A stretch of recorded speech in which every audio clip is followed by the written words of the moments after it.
starting.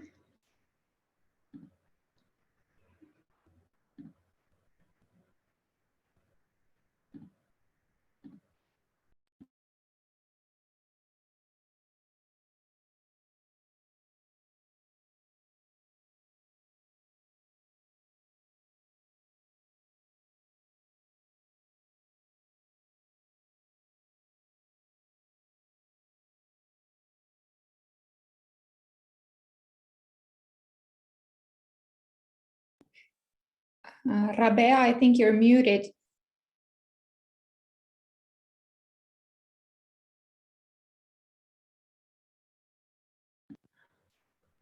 Okay. Yes, that is the great technique here. New in. Let's see if it works now. Can you still hear me? Yes. Awesome. Yeah, this is new in Zoom that it actually mutes when you share the presentation. Very handy. Well, as I said in the beginning, and you couldn't hear me, please mute your microphone so that we don't have any sound on the recording, and you find our contacts here if you need. And to give you an idea of who we are, Mothers in Business, in particular Mothers in Business International, organizing this event today. We started, or MiB International started as a lab project in 2020, in the beginning of 2020, but then you all know Corona hit, and it was a little bit delayed, the whole start. And then in August 2020, we started getting more volunteers and starting to actually organize events. And it is completely organized, or was completely organized by volunteering mothers. Now we also have 1.5 people in the office that are helping us with all the events, which is extremely nice. But Mothers in Business in general is a volunteer-based organization. And the goal of our project is to develop more content and activities for our international mothers in English. Mothers in Business is a Finnish organization, and so far it has been all in Finnish and some parts in Swedish. And our goal is now to organize more English-speaking events. And we want to enforce networking with low threshold peer support, and where you can meet inspiring people that are about in the same area in life. And we want to influence towards a more inclusive and family-friendly and especially international Finland. And we also want to offer support to mothers to develop their own skills and to advance their careers. And especially also help and support in combining work and family life. And our actions, we have events throughout the year. Now towards the end of the year, it's a bit more calmer, but we still have one mingle this year, tomorrow evening actually, and after work in Helsinki. And then in the start of the year, mingle in Kluvi Cafe in Helsinki. We organize language cafes and communication classes basically once a month, but they have been also a little bit on a break. It would be really nice to have those face-to-face live somewhere, but that hasn't really been possible yet. So same as stroller walks, they are a little bit on hold at the moment, but hopefully coming back to life in spring next year. And we organize mostly webinars at the moment online. We have this one today, which is part of a series of 4 events. One we had already on Third Culture Kids last month, and the next one in this series is on 12th of January about multilingual education in intercultural families, which might be also interesting for you. And then the last one in that series is on the 9th of February about divorce and intercultural marriages. And then we also have on the 19th of January a mindfulness for moms event. And you can bring to all of these events your kids, have them with you. It's all free of charge and open for everyone at the moment. Now, I do not want to postpone this any longer. We have invited today Hanna Kinnunen from Familia here with us to talk about the strengths and challenges of intercultural relationships. So I'm gonna stop sharing my screen and hand over to Hanna. The stage is yours. Thank you. So here you are. I think you can see my slides, yes? Perfect. Okay. So hello to everyone. I hope you have been staying warm. It's been an exceptionally cold beginning of the month, but we are here this evening to talk about the strengths and challenges of intercultural relationships. We have, just looking at the time, so I think my presentation is about 30 to 35 minutes.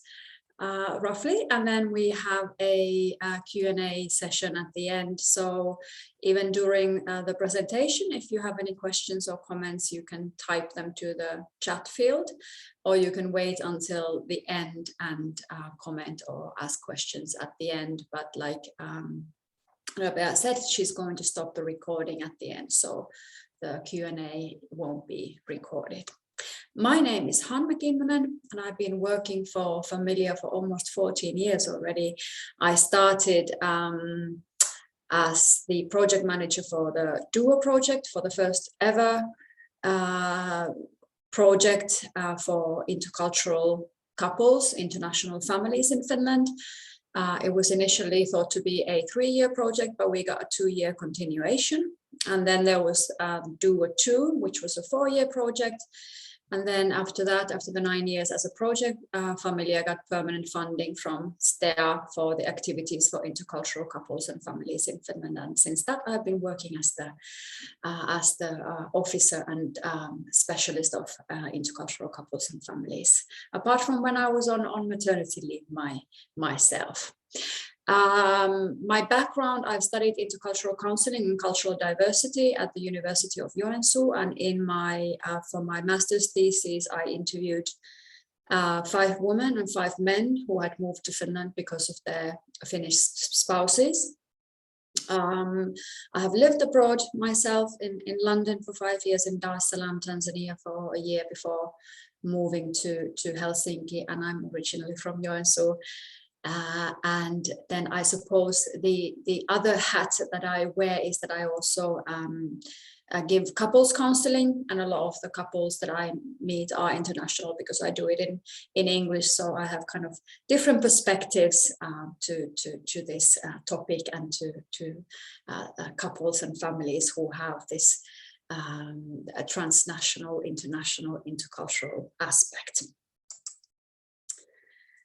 Okay, so I'm not sure whether you are familiar with Familia, but Familia is the leading expert and advocate of intercultural families, and our activities, most of them are meant and directed for intercultural couples and families. So for example, do a family training that we do both face-to-face and online, which is directed to intercultural couples expecting usually their first baby.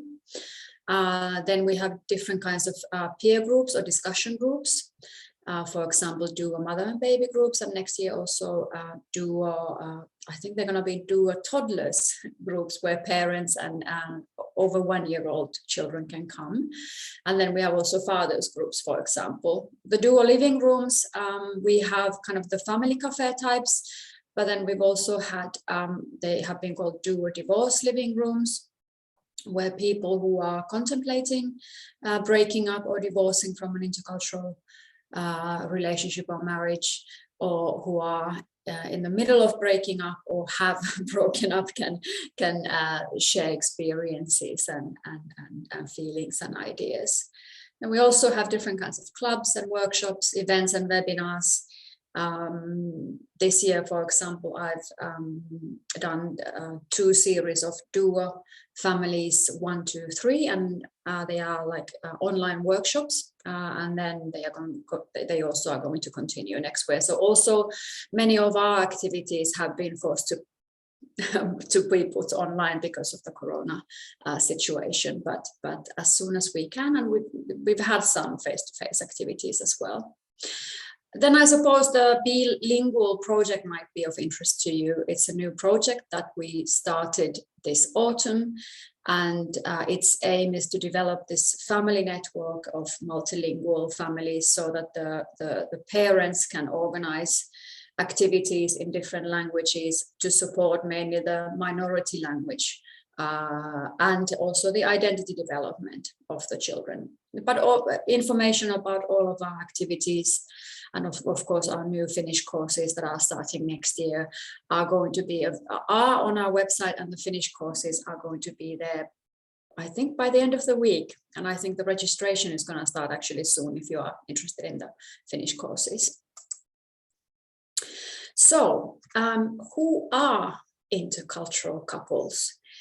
Terms are not very simple, and rarely there is a kind of a definition that is waterproof and like everyone agrees with that. But for us, what an intercultural couple is, the only thing we think that all intercultural couples have in common, that wherever the couple lives, at least one partner lives outside of his or her home country. Of course, they can live in a third country, so in a country that is neither of their home country, but still they can never live in both of their home countries. And this is the only thing that all intercultural couples have in common. Of course, most often the couples also speak 2 different languages, or they might have a multilingual or bilingual background themselves. In that case, there would be, of course, a bigger mix of languages, but not always. And frequently, one or both partners also experiences some degree of stress associated with immigration and integration to a new country. Often, kind of, I think before the term multicultural family was used quite a lot, but nowadays it's thought that a multicultural family is like the it's not in English, it's not a roof term, but a kind of a general term that would include, for example, intercultural families and families where both partners are born outside of Finland, but in the same country. Or a multicultural family could also be a family where the couple has, for example, there's an international adoption background in there, or in some other way multicultural, but the intercultural families are one part of multicultural families. One of the consequences of easier access to other countries and increased intercultural communication is the increased incidence of binational marriages. So intercultural couples in Finland, but also globally, are on the increase. When I started working for Familia almost 14 years ago, like I said, there were 56,000 intercultural couples living in Finland. And when I say intercultural couples, in that number, they are married and cohabiting partners, as well as registered relationships or registered marriages. And today, or at the end of 2020, there were 82,833 intercultural couples. So married, cohabiting, registered partnerships where a Finnish-born person has had a foreign-born partner. On top of that number, there are more than 10,000 intercultural couples in Finland where both partners have been born outside Finland, but in different countries from themselves. So that actually constitutes quite a big part of all families of Finland, roughly about 6% of all families in Finland are intercultural. In 30 years, it's 4 times more. So I think it was in the beginning of 1990, there were, I think, 19,000 intercultural couples and families in Finland. And the majority of them lives in the capital area and southern Finland, mostly in Helsinki, like immigrants or people of like foreign-born people in general. And like in the quote on the previous slide, it said, I mean, the reason why there is an increase in the number of intercultural, transnational, international couples and families is simply the fact that these days people, we live in a globalized world where we travel, we work and we study abroad, and we get opportunities to also to meet people from different countries, and at times then we get interested in them in another way. We fall in love and we become a couple and a family. So there's no kind of magic in that why the number is on the increase.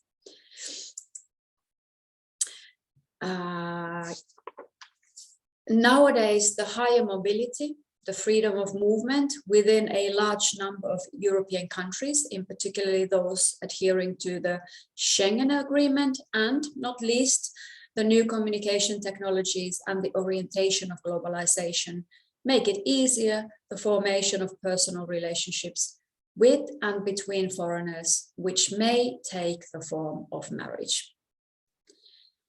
And just to share one thing about the kind of the European context, that we have had many Erasmus romances in our family training group. So often people share where they have met, and it's been, I'm not sure if it has been surprising, because we know that the Erasmus program has actually made many intercultural and international relationships, but this has been evident in our family training groups. When we talk about intercultural couples and relationships, the word culture sometimes directs people's thoughts into a very kind of narrow tunnel or path. But when we talk about a culture, we are referring to the personal culture and identity of a person. So that culture, anyways, a culture is a term that covers quite a lot, and it basically contains all the information that is passed from one generation to the next, for example in the form of language or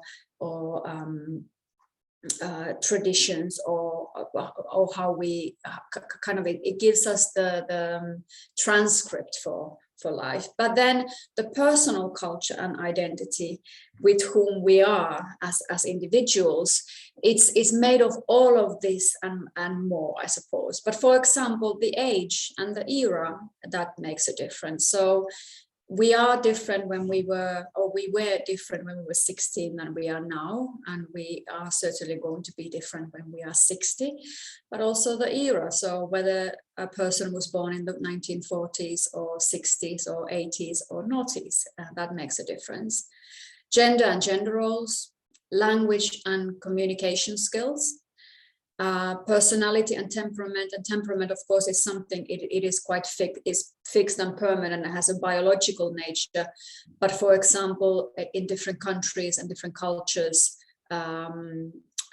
like certain traits, certain temperament traits and dimensions are valued in a different way. So in certain countries, it's the kind of the more, perhaps the more quiet, shy, reserved temperament. Those people get more kind of positive reinforcement for that trait, whereas in other countries, speaking in general terms, because then in unique family, it's very unique in different families, but it might be that more kind of social, outspoken, outward person temperaments and those traits get more reinforcement. And it has to be said that these days it seems that the shyness and reserve, being shy and being reserved, it seems to be that somehow those people don't perhaps get the kind of appreciation and acceptance than they should, because it's no temperament trait is kind of good or bad. We are just different, but that's a totally another topic. So then, of course, our family background makes a difference, our education, all our previous experiences, also our previous relationship experiences. I just took part in parisuhdepäivät, so relationship days, and there was one piece of really interesting research where research shows that for women, if we've had or if women have had like positive relationship experiences in their previous relationships, so romantic relationships, that has a positive spill-on effect on their current relationships or on their future relationships. And I thought that was quite interesting. So religion, worldview, ethnic background, values, family background, I think that's there twice, apologies for that, social networks, sexual orientation. So all of this makes us who we are. And so that also for this reason, I think for those intercultural couples who are asked what cultural differences do you have, it's quite a difficult question to answer, because first of all, what do these people mean by culture? What do they mean by a cultural difference? Often there's almost like a parallel of a cultural difference being somehow negative or leading into problems, which I will tell more, but that is often not the case actually. But still, it's difficult to answer that question. And culture is just one. In the kind of if you look at culture from the narrow perspective, is only one part of a couple, and culture doesn't, or different cultures, whatever you mean by it, it doesn't automatically separate a couple, but obviously it doesn't automatically bring them together either. So in this, when I talk about culture, this is the kind of the background. I hope you remember that this is the culture. I'm talking about the personal culture and personal identity. Building a life with another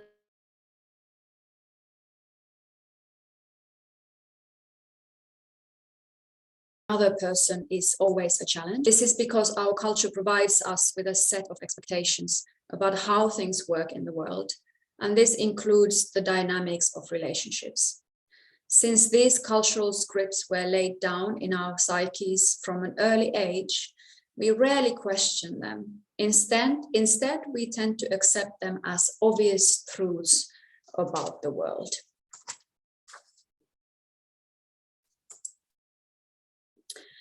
So, like I said, cultural differences, often there is the kind of almost a link straight away to that it means trouble. But I think there's this saying that says that two people wanting the same thing the same way, at the same time, the same way, is a miracle. So there's always going to be difference between two people. And difference per se, it doesn't necessarily have any effect, although it might activate later. So for example, many intercultural couples say that how perhaps certain differences, they were not aware of them, they didn't think of them, it made no difference to them until they had a child. So it could be, for example, that after you get a child, you haven't ever thought about how to, for example, discipline a child, or how much emphasis do you put on kind of independence or self-reliance of children. And it might be that you are on the same page, and you and your partner, you kind of feel like, okay, there's no difference, and then it doesn't really even come to under, you don't have to even discuss it or even to think about it. But I think for intercultural couples, because our previous experiences, because of the backgrounds, the different backgrounds we have had, the different living environments, there are more layers of difference, and one of those layers or few of those layers might then cause a conflict or disagreement. Again, conflicts and disagreements, they are also not, it doesn't equal a trouble or problem or a disaster, because every disagreement or conflict between, for example, partners, in this context, I suppose we're talking about partners, but there's always an opportunity to learn about ourselves, to learn about our partner, and to get closer to our partner. But there's obviously also the chance that it will drive the couple apart or put distance in between them. But there's always the chance that it leads to a solution, to a new way, and mostly what people say about differences in intercultural relationships is that it brings, or it has given them a lot of new things. They have realized many things about themselves, things that you have never had to really perhaps think about, that through difference they have realized what is unique in them and what they value in themselves and also in their partner. And then, of course, we are together with a person, not with a culture. And there is the question, what cultural differences do you have? But we talked about it at the previous slide.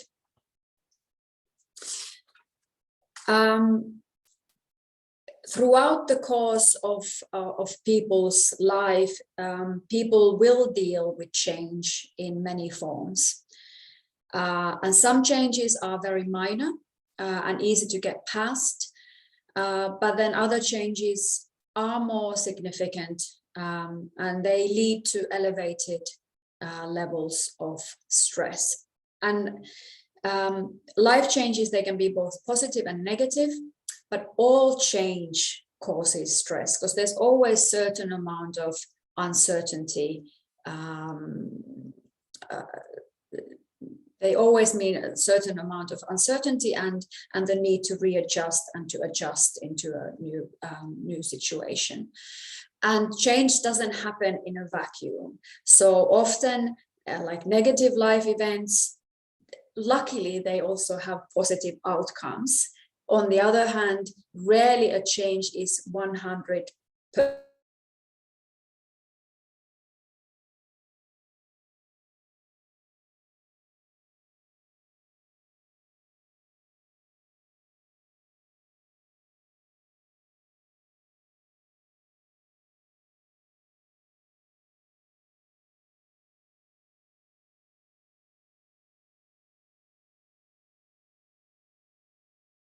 The everyday life together when you move in together, and some people some couples it's quite easy to get into the sorry, I just got a warning that my internet connection is unstable, but hopefully it's okay.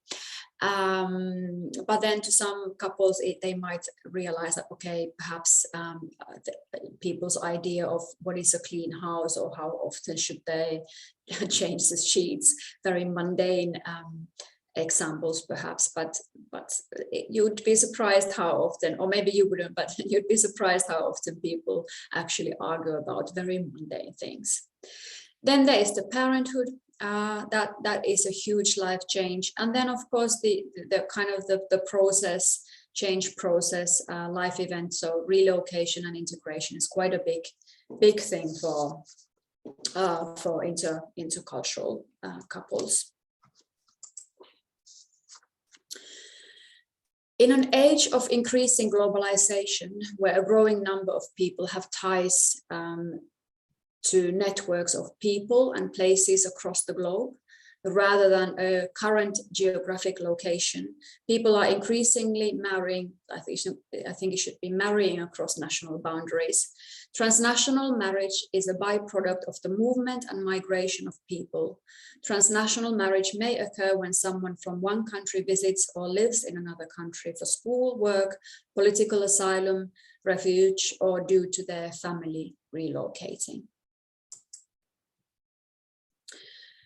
So the international aspect of intercultural relationships is about one of the partners or both of the partners living in another country than their home country.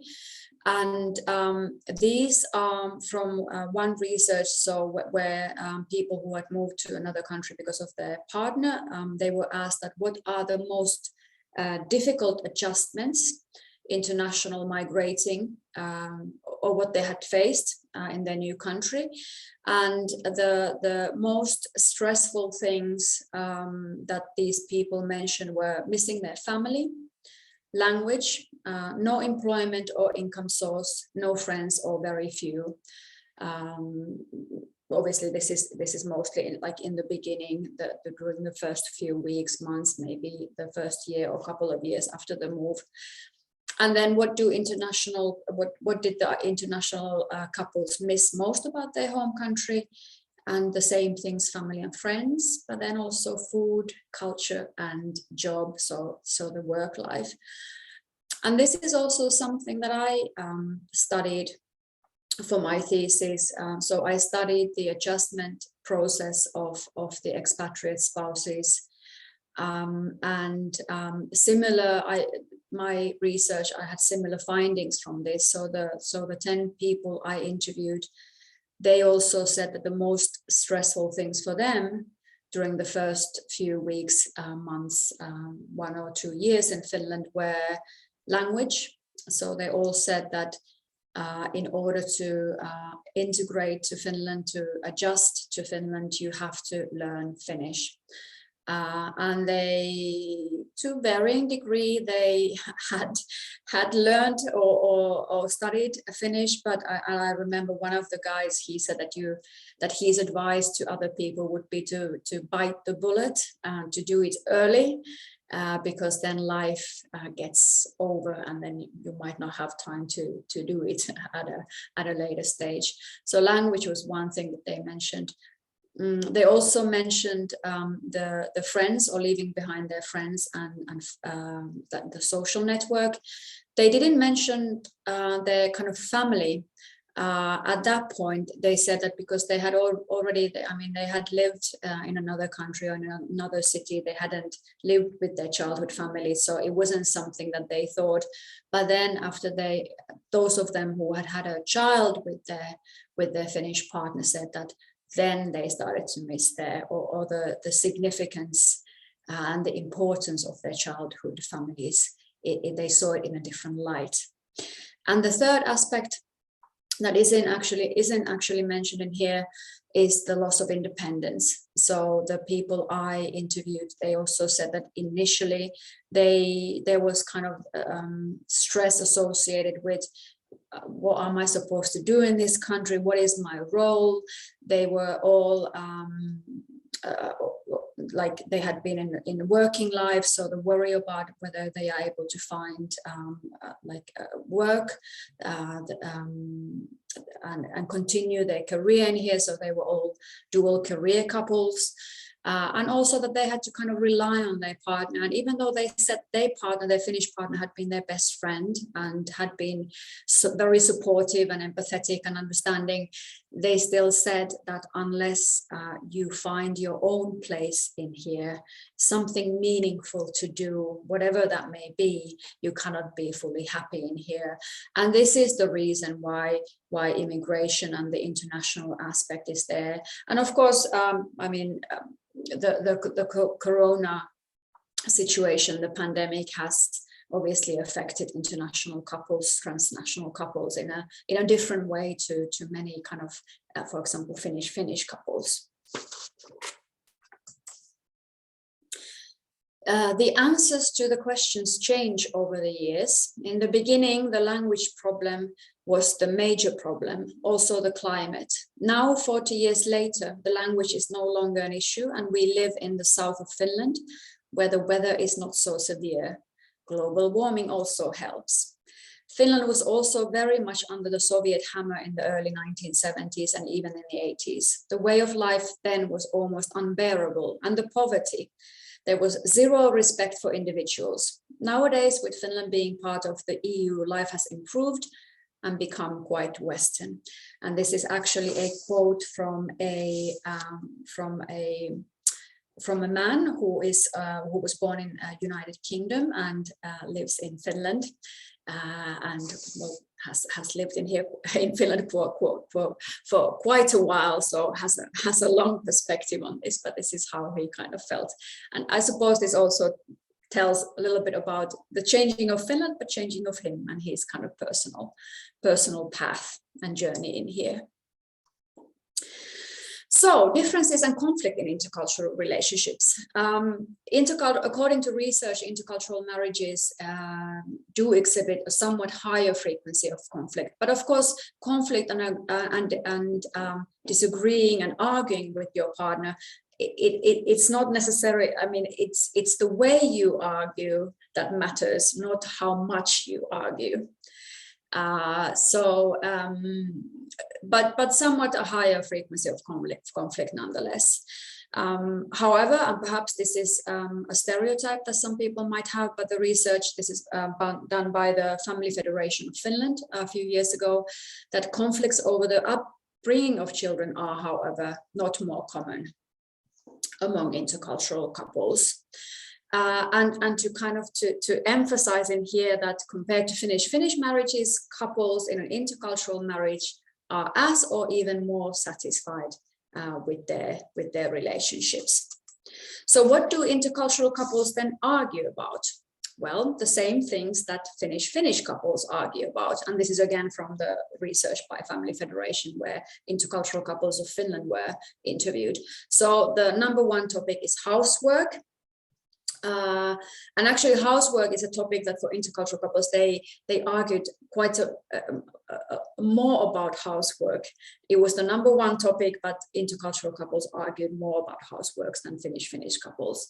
Then money, free time, how do you spend your time, physical intimacy and sex, and raising children.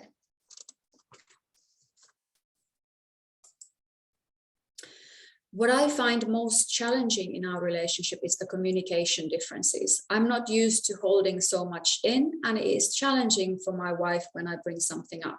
She can often misunderstand it as criticism. I haven't found a quick solution to this, but with time we are working through it. I think it was when my wife realized that I was also happy for her to bring things up that we had a breakthrough. And this is also a foreign-born man married to a Finnish woman. So this is something I'm looking at the time. Time flies, so I'm just going to show you this. So Dugan Romana is from her book Intercultural Marriage: Promises and Pitfalls. She has identified a few themes that may cause difference between the couple, or that the couple has to or may need to negotiate and compromise with. So values, food and drink. Food and drink is actually quite common, but maybe at another time more about that. So time, friends, education, social class, raising children, and so on. I can share these slides, so you don't have to worry. You can take a look at this again if you want to. Then I think for, again, a lot of intercultural couples and also the parents of the couple, they say that the intercultural aspect that has given a lot of richness to their lives. And this is about the formation of a third culture, so that often couples see their differences as richness and also freedom to choose. So they get to think about their backgrounds, think about who they are, what they appreciate, what they value, and combining the best parts of who they are, and also creating new things. And the third culture, some of it comes quite naturally, some of it is we have to negotiate, we have to talk about, but it's not something that has to be fixed or permanent, because if something doesn't work, then we can change it at a later stage. And often this is the children of intercultural couples also say that that, for example, that they don't feel they are half-half. They don't feel that they are, for example, half Finnish, half American, or half French, half Finnish, or whatever. But they, like the son of my ex-colleague said, that I'm not half anything, I'm fully me. And for them, they don't separate often, for example, that this is one culture and this is another. They have one culture, the family culture, the third culture. Here are then external success factors for intercultural couples. So language skills, so that you get by in the country that you live in, but also that you have a strong shared language with your partner. Employment studies, so finding your own place, social support network or social network, friends, acceptance, your own family or your partner's family, but also society as a whole. And this, I have to say that in the Family Federation research, the people interviewed for that research said that they found that they were happy in Finland, and they thought that Finland was a great place to combine work and family, and they felt supported by the friends and family, and also by the society, and especially the social security system and the neuvola and kindergartens and schools, and the relative safety and cleanliness of Finland were things that they agreed and that they valued. And most of the couples interviewed, the overwhelming majority of couples interviewed for that research said that they plan to stay in Finland. Then internal success factors would include, for example, I mean, a lot of this is obvious, but all couples share these. So commitment to the relationship, ability to communicate, to disagree in a constructive way, and to be open about your thoughts and fears and hopes, and also maybe when you're dissatisfied, when you're not satisfied with something, that you can talk with your partner about that. A liking for the other's culture, and also a solid positive self-image, so that you are not threatened by difference, but you embrace it and you cherish it. And then, like I said, a working third culture as well. In the beginning of our marriage, the expectations from both sides were so high, and at times maybe too idealistic. The conditionings of our cultures added more to the drama of challenging the other instead of accepting each other as we are. As a result, it caused a lot of misunderstandings, blaming, and unnecessary arguments. The first baby brought a lot of peace, harmony, and a sense of duty and sincerity in the relationship. Our baby united us by slowly teaching us to establish acceptance and forgiving each other for the peace in the family. Remaining misunderstandings still have been working out with time by witnessing and introspecting ourselves instead of looking at the problem of the other, or the problem of the other culture. Now there is a lot of love, peace, balance, and harmony between us, as we have tried to feel the joy of giving more than expecting, understanding more than criticizing, and enjoying being satisfied more than thinking what we don't have. So what else, and I'm again looking at the time, so what else would I like to say about happy couples? Well, these are based on this is about my own experience working with couples, working also as a relationship therapist, that although, for example, love, of course, is at the core of relationships, and it is very important. But liking your partner is also very important. So happy couples like each other. They smile when they see each other. They are delighted. They want to make their partner happy. They spend likable time with one another. Sometimes if you don't like your partner for a long time, it starts to erode and nag and take away the love also that you feel. So actually liking your partner is also very, very important.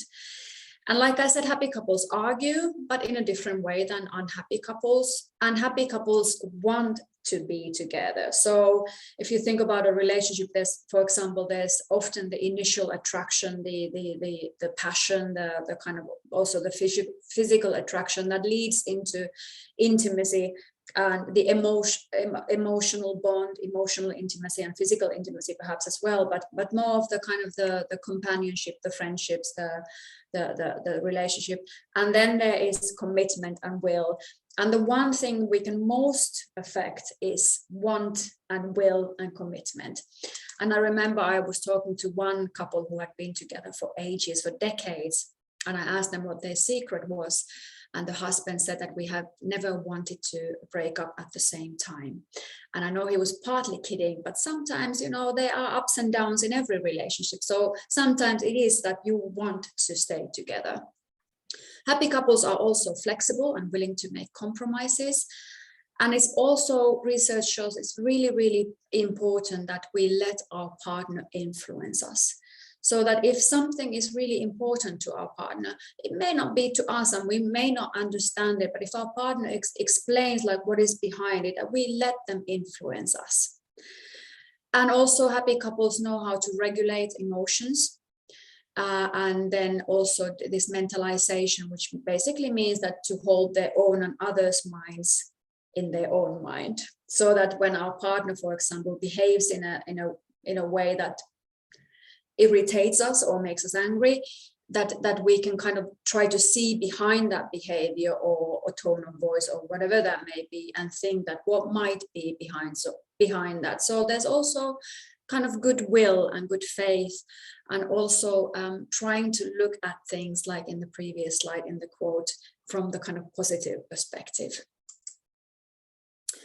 I'm not going to read the quotes or this quote now, because I would like to give time for some questions and comments. But then the last thing I wanted to share is the building blocks for a happy relationship. So for intercultural couples, so talk about your childhood experiences. It gives you a window to your partner's past, and you may be able to understand certain behaviors, certain reactions, and to empathize with them more.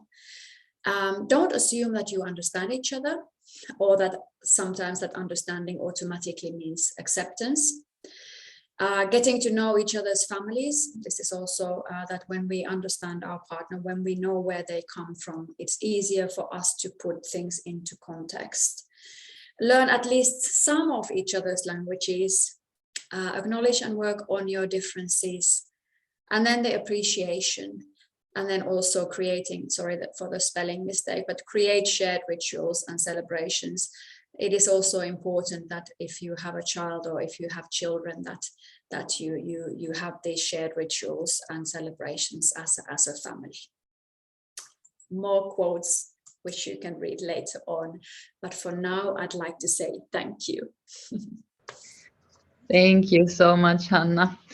That was amazing. And before I stop the recording, I would like to point out one thing. You said that before you have something in the country you're living in as an international that gives you purpose, people to be connected with, something to do, you're not really fully integrated. And I think that's something where we share our common goal together with Familia and also International Working Women of Finland and Mothers in Business, that we want to bring people together, and we want to give possibility to find the purpose and find the networking possibilities, and for people something to look forward to in their day to do. So that I found really, really interesting also in the research. Thank you for sharing that.